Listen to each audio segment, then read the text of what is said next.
Halo, Assalamualaikum. Jumpa lagi dengan saya, Atika Aisyah di Cerita Misteri.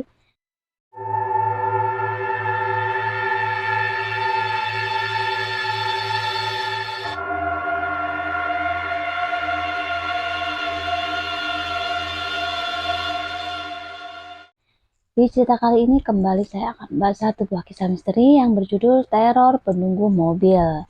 Tonton terus video saya sampai selesai. Dukungannya jangan lupa like, komen, dan subscribe.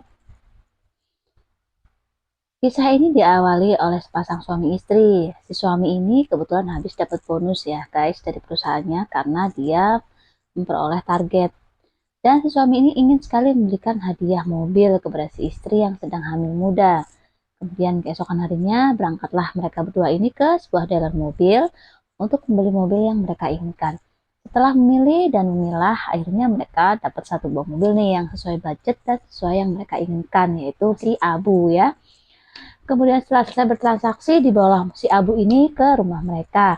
Di tengah perjalanan, ini si suami dan si istri tadi, mereka berdua ini mendengar suara tangisan bayi guys, yang entah dari mana itu berasal. Si istri ini bertanya pada si suami, apa dia juga mendengar suara itu? Ternyata benar, mereka mendengar suara tangisan bayi. Mereka ini menoleh-noleh kanan ke kiri, tapi ternyata itu sepi, nggak ada siapa-siapa gitu. Dan setelah itu mereka mencoba untuk membaca doa, dan kemudian suara itu mulai perlahan menghilang. Tapi setelah kejadian itu tadi, suara bayi tadi hilang, mereka kembali mencium bau anyir guys, bau aroma kayak amis, darah segar ya. Terus kayak ada bau bangke kayak gitu. Kembali lagi si istri ini bertanya pada suaminya apakah dia juga mencium bau amis tersebut. Lalu suami ini mencoba untuk menenangkan si istrinya dan mengatakan nanti pulang dari sini kita akan cek mobil ini. Dan setelah sampai di rumah si suami kemudian mengecek mobil tersebut, barangkali ada bangkai atau binatang mati yang kecepit di dalam sela-sela jok mobil. Setelah dicek ternyata nggak ada apa-apa guys, mobilnya nggak ada bangkai, nggak ada apa-apa yang mati di situ. Dan si suami ini berinisiatif membawa mobil tersebut ke sebuah cucian mobil. Setelah dicuci, dikasih parfum yang banyak, dikasih pewangi yang banyak, dan mobilnya dibawa pulang. Alhamdulillah pas di jalan ini si suami ini nggak mendengar lagi nih suara tangisan bayi sama nggak mencium lagi nih bau amis. Keesokan harinya, si suami ini berangkat kerja dengan mengendarai si Abu tadi. Dan hari ini itu jatahnya si suami itu lembur guys. Lembur pulang jam 11 malam. Nah, pas suami ini pulang nih jam 11 malam. Di tengah-tengah jalan, ini kembali si suami ini ngedenger lagi nih suara tangisan bayi yang cukup menyayat hati. Kali ini suaranya cukup kenceng ya. Cukup seperti kayak ada di sebelah dia gitu kan. Dia mencoba nengok lagi, ternyata nggak ada apa-apa. Lalu berbarengan dengan itu, kemudian suami ini kembali mencium bau anyir, bau darah segar yang tiba-tiba melintas gitu dalam hidungnya. Bau amis dan hampir kayak bau bangke gitu ya. Si suami ini mulai ketakutan, dia udah mulai berpikir yang aneh-aneh. Lalu tiba-tiba pas di lampu merah, si suami ini ngelihat di kaca spionnya itu ada cewek di belakang jok mobilnya guys. Cewek ini ngeliatin si suami dengan tatapan yang sangat mengerikan. Lalu mereka tatap-tatapan. Nggak lama itu si cewek ini tadi nangis kenceng guys. Kemudian suami ini ketakutan dan dia langsung lari keluar mobil. Banting itu pintu mobil, dia lari kencang, kencang-kencangnya. Tapi dia baru sadar setelah di luar itu jauh lebih menyeramkan. Karena apa? Di luar itu sepi, nggak ada siapa-siapa. Dan tempat dia berhenti itu tuh tempat kayak hutan gitu loh. Kayak jauh banget dari keramaian. Akhirnya si suami ini memutuskan untuk kembali lagi ke dalam mobil. Di depan pintu mobilnya, dia memantapkan dirinya, dia mencoba bismillah, dia harus masuk mobil apapun yang terjadi. Kemudian dia masuk, dia duduk, dan dia mencoba untuk menengok ke belakang. Alhamdulillah cewek itu udah nggak ada, pikirnya kan. Lalu si suami ini kembali menyalakan mesin mobil dan menyetir lagi.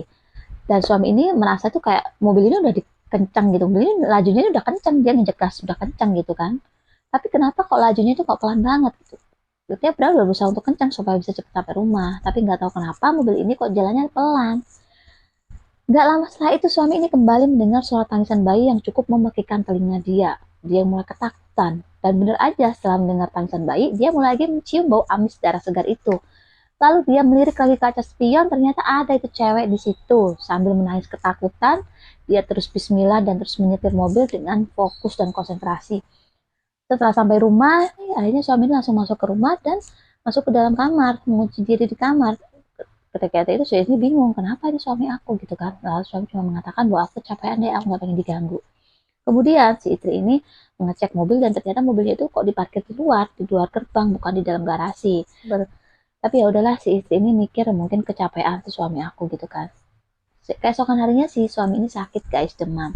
Lalu dia izin untuk gak kerja 1 hari ya, dan keesokan harinya lagi pas sudah sehat, si suami ini berencana ingin membawa mobil tersebut ke paranormal atau ke Pak Kiai bersama temannya. Akhirnya berangkatlah mereka menuju ke rumah Pak Kiai. Di tengah perjalanan, ini suami yang nyetir nih. Kembali lagi nih suami diteror. Dia mendengar lagi suara tangisan bayi. Mendengar suara tangisan bayi, dan dia kembali lagi mencium bau anyir, bau darah segar itu. Lalu dia seketika melirik itu kaca spion dan ada tuh gadis situ, cewek di situ ada lagi. Dan cewek ini, itu dia, hari ini dia ketawa cekikikan guys. Suami ini ketakutan, dia kaget, akhirnya dia membanting setir ke kanan dan kecelakaanlah mereka. Nah, pas kecelakaan itu, si suami ini yang cukup parah ya, temennya itu nggak apa-apa. Mobilnya juga parah, hanya mobilnya dibawa ke bengkel dan suami ini dibawa ke rumah sakit. Sekitar 3 hari, suami ini mulai sehat. Kembali lagi suami ini punya niat ingin ke paranormal. Berangkatlah mereka berdua tadi ya ke paranormal. Sampai di rumah Pak Kiai, si suami ini mengutarakan maksud hatinya. Dia menceritakan apa yang dialami setelah dia membeli mobil itu. Lalu si Pak Kiai ini mengatakan bahwa dia tidak bisa meruat mobilnya kalau mobilnya nggak dibawa, dan si Pak Kiai ini menyarankan si suami untuk menghubungi pemilik pertama mobil tersebut, yaitu si Pak Yaya. Setelah bertemu, suami ini menanyakan hal yang itu tadi, dia pernah diteror cewek, dengar suara tangisan bayi dalam mobil tersebut. Nah, Pak Yaya ini mengatakan bahwa dia tidak pernah mengalami hal yang dialami sama si suami tadi gitu kan. Karena si Pak Yahya ini mengatakan mobil tersebut mobil baik-baik aja, dia nggak pernah melakukan kejahatan dan dia juga tidak pernah diteror gitu kan. Karena merasa tidak menemukan apapun, si suami ini kemudian pulang ke rumah Pak Kiai tadi, dan mereka akhirnya memutuskan untuk ke bengkel mobil tempat mobil itu dibenerin bersama Pak Kiai, suami tadi, dan si Pak Yahya tadi. Berangkatlah mereka ke bengkel mobil. Setelah sampai di sana, Pak Kiai meruat mobil tersebut, dan belum selesai diruat, ternyata ada salah satu karyawan bengkel yang kerasukan arwah penunggu mobil itu, guys. Ditanyain sama Pak Kiai, ya cewek di dalam mobil itu bernama Reni. Lalu ditanya lagi, kenapa kamu mengganggu pemilik mobil ini? Dengan kencangnya, si cewek tadi ini yang merasukin karyawan ini tadi nangis histeris dan menyebut nama Doni, Doni, Doni, seperti itu ya. Lalu pas disebut dengan nama Doni itu, Pak Yahya dengan spontan dia kaget terkejut guys. Kemudian ditanyalah sama si suami, apakah Bapak kenal dengan yang namanya Doni? Ternyata Doni ini adalah anak dari Pak Yahya guys. Kemudian berangkatlah Pak Kiai. Kemudian Pak Kiai menyudahi ruat tersebut dan berangkatlah mereka ke rumah Pak Yahya untuk menemui si Doni. Setelah sampai di rumah Pak Yahya, mereka kemudian menanyai si Doni ini ya, bertanya sama si Doni. Nah, dan akhirnya si Doni ini mau mengakui perbuatannya guys. Jadi si cewek ini tadi itu bernama Reni. Dia ini adalah pacarnya si Doni. Jadi Doni dan Reni ini pacaran. Mereka masih SMA. Pacarannya itu kelewat batas sampai si Reni ini hamil. Jadi pada saat malam kejadian itu, si Reni ini nelfon Doni karena dia perutnya sakit, mules kayak mau melahirkan. Dan diantarlah si Reni ini ke rumah sakit dengan menggunakan mobil si Abu tadi. Dan di tengah jalan sebelum sampai rumah sakit, di pas lampu merah, si Reni ini sakit guys, perutnya mengerang kesakitan dan teriak menjerit-jerit kayak gitu, kayak mau ngelahirin ya. Si Doni ini panik, ya dia panik, dia takut ketahuan kan. Akhirnya si cewek ini dibunuh, dibekap mulutnya pakai kain. Sampai si cewek ini nggak bisa bernafas guys, mati di tempat ya, meninggal di tempat. Dan bersamaan dari itu bayinya pun lahir dan nangis juga. Kemudian si Doni ini panik dan kemudian si Doni ini membunuh si bayi tersebut juga, mati. Lalu si Doni ini membuang mayat keduanya ke sebuah jurang. Dan yang ini adalah tempat di mana si suami tadi kecelakaan guys. Mungkin arwahnya si Reni ini ingin memberitahukan kepada si suami tadi bahwasanya dia dan anaknya dibuang di situ. Tapi karena keburu pingsan, akhirnya nggak tahu si suami ini. Kemudian setelah tahu cerita itu ya, berangkatlah mereka ke kantor polisi untuk melaporkan kejadian ini, dan mereka kemudian berangkat ke jurang itu untuk menemukan mayat si Reni dan anaknya. Ternyata sudah ketemu, dibawa pulang, dimandikan, dan dimakamkan secara layak. Dan si Doni harus dipenjara untuk mempertanggungjawabkan perbuatannya guys. Dan setelah kejadian itu, suami ini buat selamatan untuk si Reni tadi, untuk arwahnya si Reni supaya tenang di alam sana, dan dia juga membuat selamatan untuk mobil yang dia beli tadi ya, dan dia juga membuat selamatan untuk mobilnya.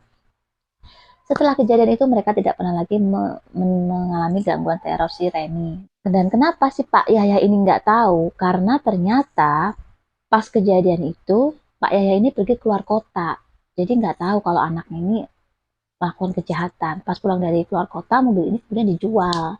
Makanya kan tadi Pak Yahya bilang kalau Pak Yahya ini nggak tahu apa-apa, nggak pernah mengalami hal yang nggak pernah mengalami gangguan yang seperti dialami si suami tadi, guys.